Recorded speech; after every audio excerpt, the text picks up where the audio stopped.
Something else in your blind spots book, you talk about false assumptions. Mhm. And I think there's a tremendous problem today that people take partial truths and they exaggerate it or expand it based on their wounds often Mhm. to judge or verbally assault other people. Mhm. And it's very toxic. And I Mhm. loved what we just talked about with the affirmations and really learning how to be our better selves. But talk about the false assumptions. And one of your phrases jumped out to me: false assumptions can be acquired. Mhm. And I felt like in parentheses, you need to say from social media, from toxic friends, from Yeah. people you shouldn't be hanging out with, or whatever. So talk about the false assumptions piece, because so many of us get caught in it.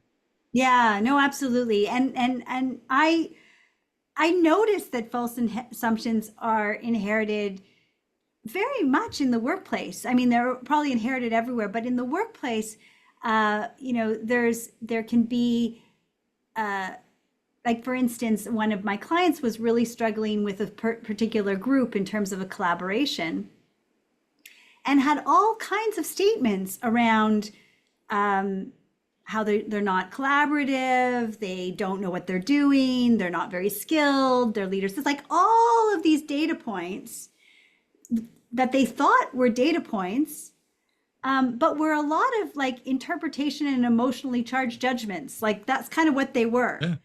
And I started asking questions like, well, what projects have you worked on together? And there's like, well, no, they're impossible to work with. Like there was no data, like no actual first person experience.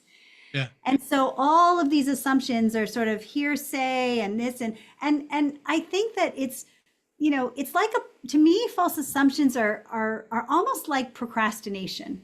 Like procrastination is a soothing mechanism for the brain. It's something we don't want to do something. And so it's kind of like, it's like a soother, like a baby soother. Like, so it convinces us to go do all these other things, right? And when they do brain scans and people are procrastinating, it actually is in the soothing, kind of in the soothing centers. So it's like the brain trying to help us like, avoid is to try to soothe us and make us feel, safe and stuff. And false assumptions, I think, kind of do a similar thing where we don't have to take action. We don't have to be courageous. We don't have to be curious. We don't have to be thoughtful. We don't have to we eliminate all of these things that might actually feel like work. And we adopt or we bring these generalizations. But the way I think the fastest way to catch them is to realize that it causes you to not take action. So when a lot of times I'll hear false assumptions and they're all as like justifications for not taking action or not moving forward or not embracing or not being curious or not talking, not going to the next level. So to me, it's a little bit of this. It's kind of like a lazy, like, so when I want people to realize that when you're making assumptions or you're inheriting assumptions, like you're being lazy. Like this is not your best self. It's interesting. And I think that, I first heard it from Danny Silk. I don't know where he got it, but he says there's two major emotions, love and fear, and everything comes from one or the other. Right. And it seems like false assumptions play to our fears. Absolutely. So we quickly adopt them.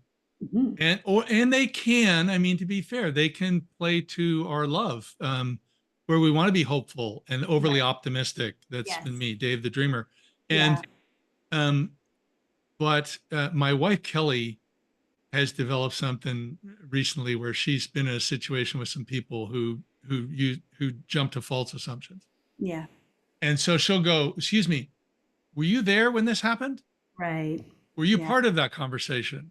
Yeah. Were you there? Oh, okay. Okay. Well, then, maybe we need to get more involved and communicate more or something." I don't know how she handles it from there, but No, for sure. strong And going stuff. and what's really important these days, and with my boys too, they'll come home with some opinion and they'll have heard it somewhere. And I'll be like, okay, let's go to source.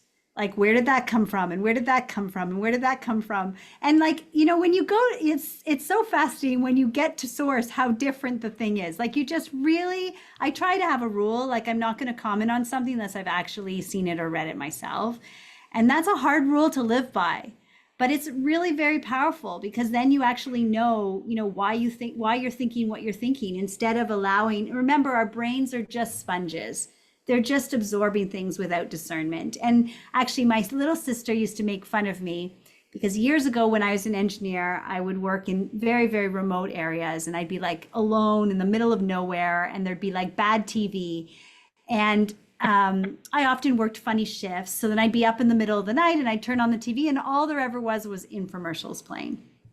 And I would watch this infomercial because I thought they were funny. And then the first time I would, but they would be on repeat because there was no TV in the middle of the night. So the first iteration through, and I'd be like working or something at the same time, not even really listening. But the first iteration through, I think that's the dumbest thing in the entire world. And then the second iteration through, I'd be like, ooh, that's really interesting. And then by the third, I'd be like dialing the 1-800 number to order the thing that I don't need. And my sister, I'd come home with like mega memory or something. And she's like, what did you buy now? And I was like, I don't know. Like it was repeating.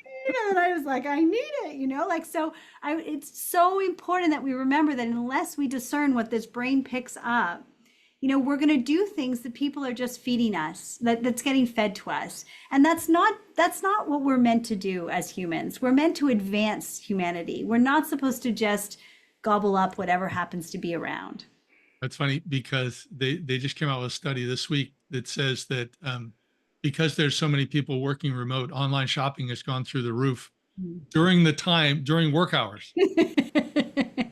Yeah. So okay. So